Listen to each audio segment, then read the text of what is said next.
여러분 안녕하십니까? 오늘도 참으로 좋은 날입니다.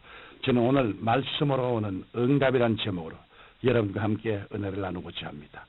본문 말씀은 누가복음 1장 37절로 38절입니다. 대지 하나님의 모든 말씀은 능치 못하심이 없느니라. 마리아가 가로되 주의 계집종이니 말씀대로 내게 이루어지이다 하며 천사가 떠나가니라. 많은 사람들이 기도 응답을 하나님의 책임으로 돌립니다. 그래서 하늘에서 응답이 뚝 떨어지기를 기다리고 있습니다. 그러나 기도 응답은 마치 어머니가 아기를 해산한 것과 흡사합니다. 잉태하지 않은 여인은 아무리 애를 써도 아기를 낳을 수 없습니다. 이와 같이 응답을 잉태하지 않으면 응답이 이루어질 수 없습니다.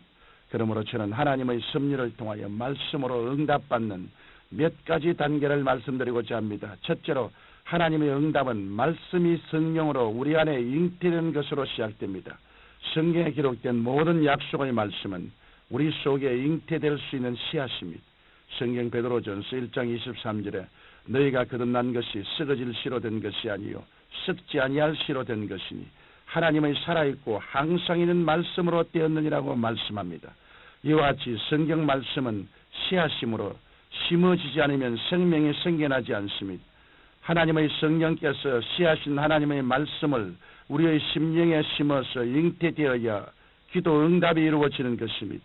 그러므로 형식적으로 교회에 왔다 갔다 해서는 아무 소용이 없습니다. 간절히 기도하고 성령님의 도우심을 구해야 합니다. 말씀을 귀담아 듣고 열심히 공부해야 합니다. 저희 목회 가운데 획기적인 변화가 다가온 동기가 있습니다.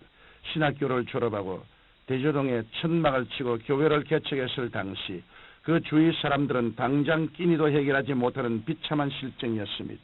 그런데 어느 날 오랄 로버츠 목사님의 간증을 읽게 되었습니다. 그 목사님은 교인 수가 100명도 안 되는 작은 감리교회를 목회하고 있었는데 매우 가난했습니다. 아무리 전에도 교회가 부흥되지 않았기 때문에 박사학위를 따면 교인이 모일 것 같아 학교에 다니기로 했습니다. 그러던 어느 날 성경을 읽다가 사랑하는 자여 내 영혼이 잘됨 같이 내가 범사에 잘되고 강건하기를 강구하노라는 요한 3서 2절 말씀을 읽게 되었습니다.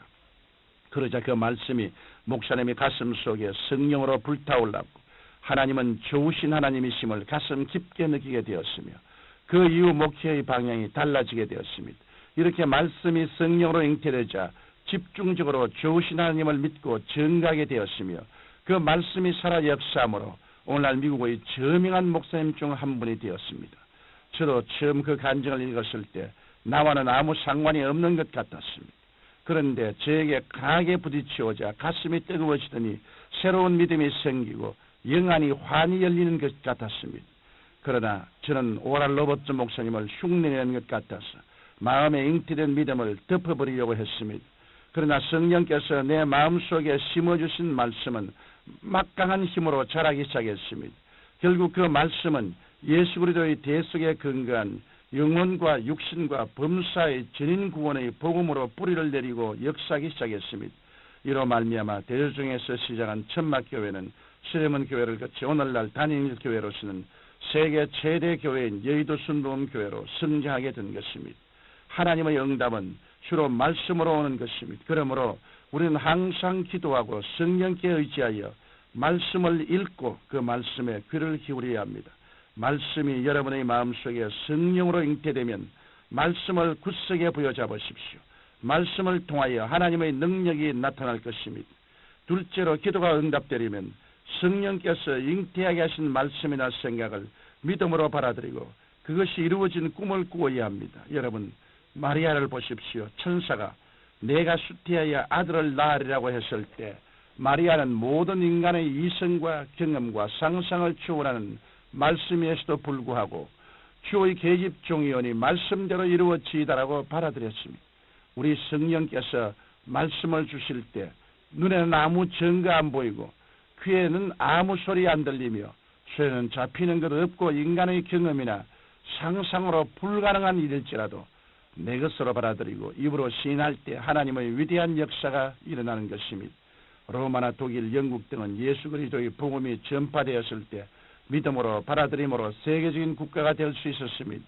우리 한국도 하나님의 말씀과 하나님께서 주신 선교 사명을 받아들이고 세계를 향한 선교를 함으로 오늘날의 부흥이 있게 된 것입니다. 그러므로 하나님의 말씀이 말 때 주의 종이 오니 말씀대로 이루어지이다라는 자세로 말씀을 받아들이시기 바랍니다. 그리고는 그 말씀이 이루어진 꿈을 그리며 그 꿈을 가슴에 꽉 들어 차게 하십시오. 꿈이 없는 백성은 망한다고 말씀했습니다.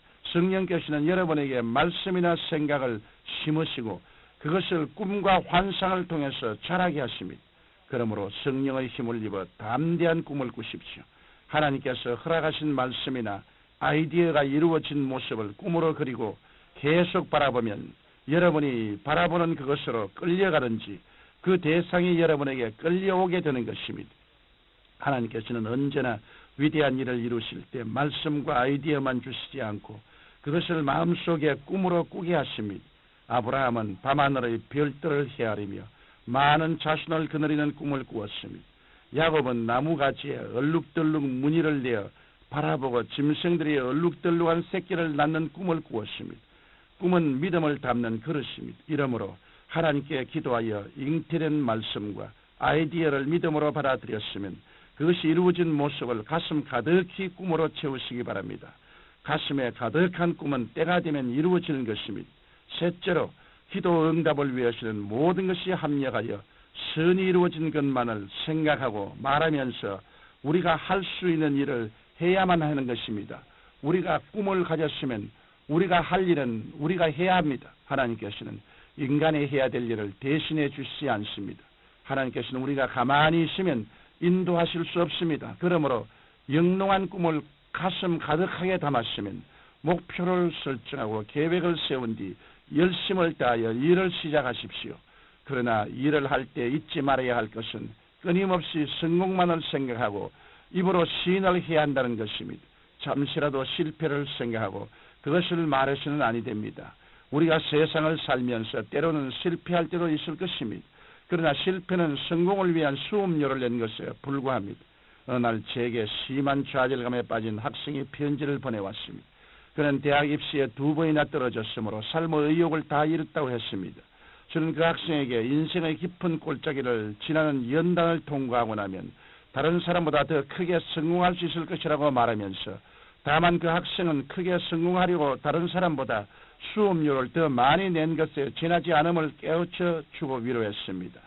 여러분, 우리는 끊임없이 성공을 생각하고 말할 수 있어야만 합니다.